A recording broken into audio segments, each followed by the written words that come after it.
Welcome to the Real News Network. Tuesday night, President Obama spoke about his plans for the economy. Here's what he had to say.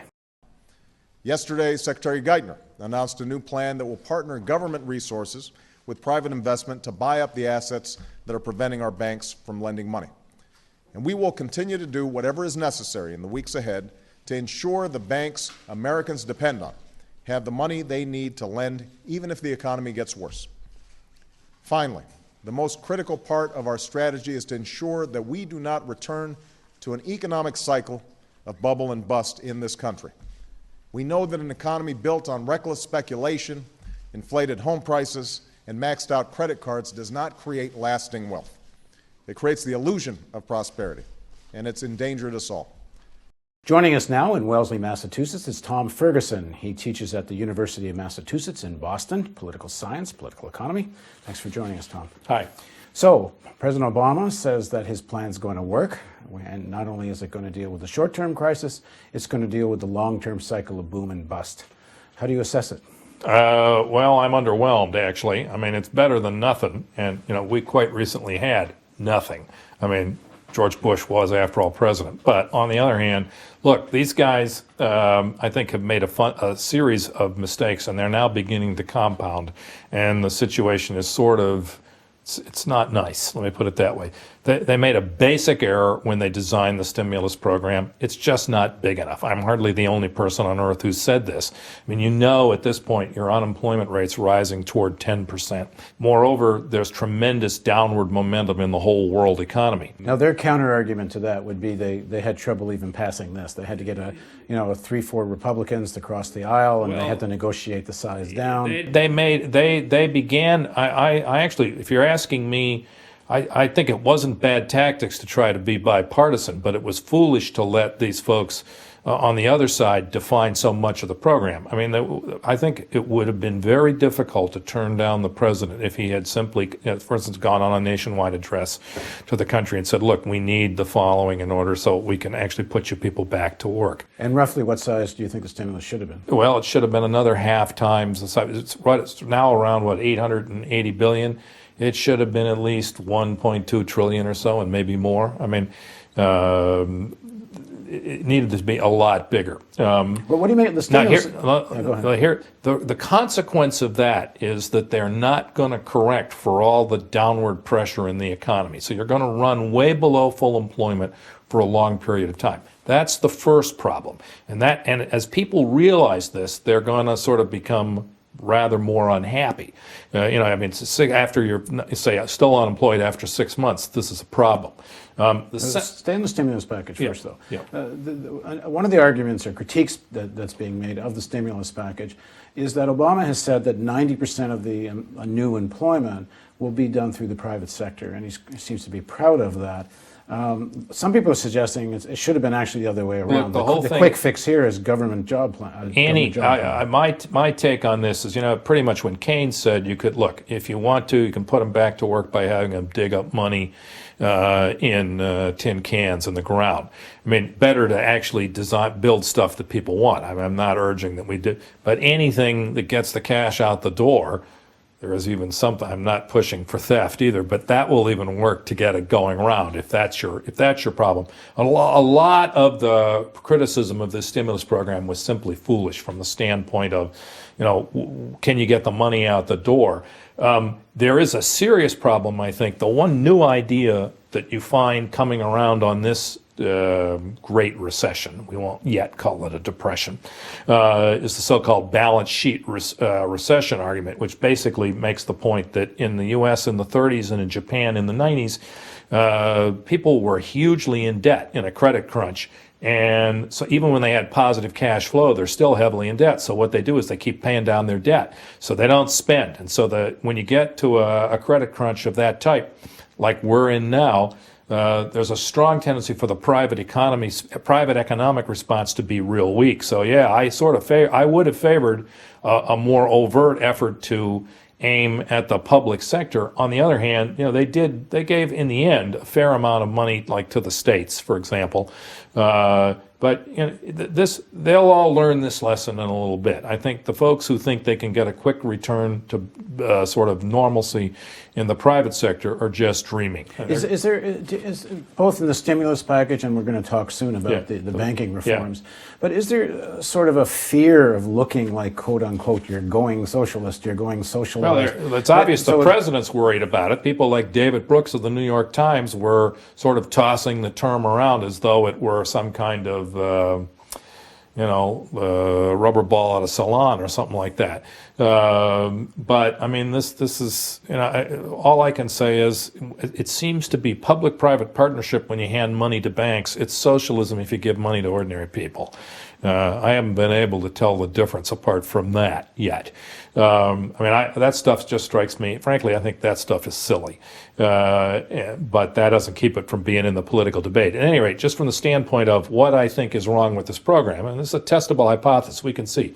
First point is stimulus wasn't enough. Second point is they have waited forever to try to fix the banking system. They've done more than one effort at it.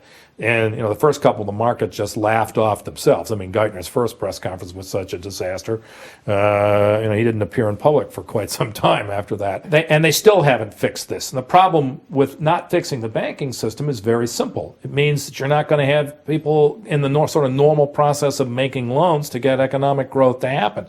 Now, the public-private partnership stuff they did today is not really going to fix that. And I got two problems with it. One is that, all it is in the end is it's trying to, and you've got the banks have all these bad assets that are worth a lot less than they paid for them. And they also don't want to admit that because if they actually have to write all that stuff down, a fair number of them would be insolvent. So they want to sell them for more than they can get right now. So they've got an asking price, and no person on the outside, no sensible being is going to bid what they want. The administration is proposing to close that gap with basically our money. Talk about what are those assets. Give people. The usual view is they're houses or something. They're actually typically bonds, build-out houses, collateralized debt obligations, and things. Though there are a lot of other things, and some of them don't have anything to do with housing. You got floating rate notes. You've got all kinds of structured products that have gone back onto the banks had to take back on their balance sheet that they had been stuck in the shadow banking system that they'd helped create. There are all kinds of things there. And, the heart of those things is they're just not worth what they paid for them. And so the administration is basically saying, look, we'll give you public money.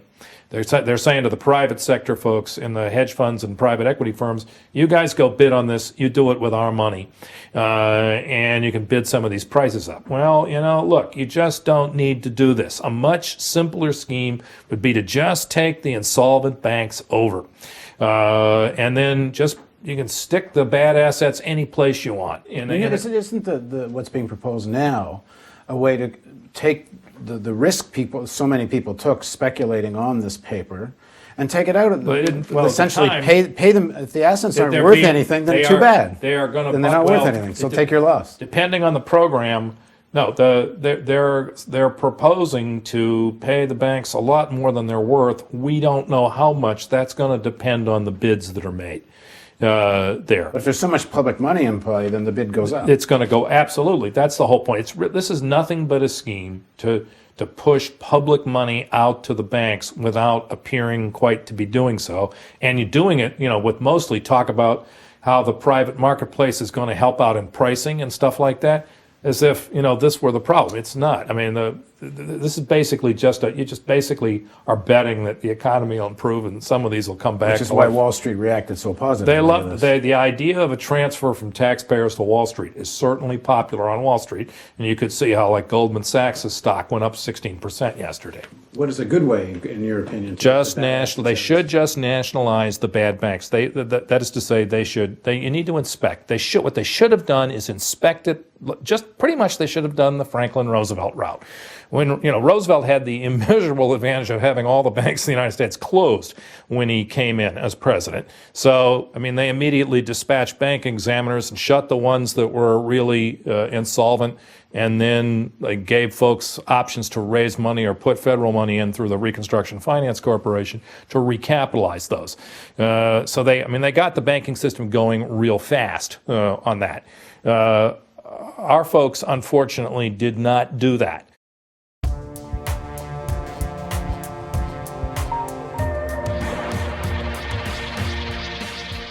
There are times when reality just asserts itself, in spite of the haze created by television news and entertainment. Sometimes crisis rips a tear in the fabric of myth and propaganda. Now a profound economic crisis has ripped asunder the American dream itself. Millions of people losing jobs and homes. They lack proper health care and any real sense of security. Since 2001, workers' wages have fallen or remained stagnant, even though worker productivity has risen almost 33%. By 2006, the top 1% of households were receiving 23% of all pre-tax income, more than double what it was in the 1970s. It's the greatest concentration of income since 1928. As unemployment rises, we need to know why this crisis is happening and what we can do to defend ourselves. Why are wages so low? Why is the society so laden with debt? Is it in ordinary Americans' interest to have a $1 trillion military budget to project power across the globe? Corporate television news won't ask these questions, let alone try to find answers. Only a truly independent news network can tackle these questions with courage and with ordinary people's interests in mind. We need a news network that's independent of corporations, governments, and political parties. We need the real news, but there won't be a real news network unless we raise substantial funds right away. The current financial crisis has hit our funding hard. Together, we do have the power to turn it around. There are already hundreds of thousands of people watching the real news every month. If everyone pitches in, we can build an internet and cable television network that will change the face of media forever. You can organize house parties, talk to friends at school and at work, send email blasts and spread the word. Distribute this video to everyone you know. Pick up the phone and call a few friends and suggest they visit therealnews.com. Invest just 10 minutes a day to ask friends and colleagues to join the campaign to create a truly independent source of internet and television news. Together, we can build this network. Just 50,000 people at $10 a month gets us to our first level of sustainability. You can help us reach this goal, and when we do, we'll move to television in millions of homes across North America. Help us reach an audience in the millions. Please contribute generously. Spread the word. Let's make the Real News television network a reality.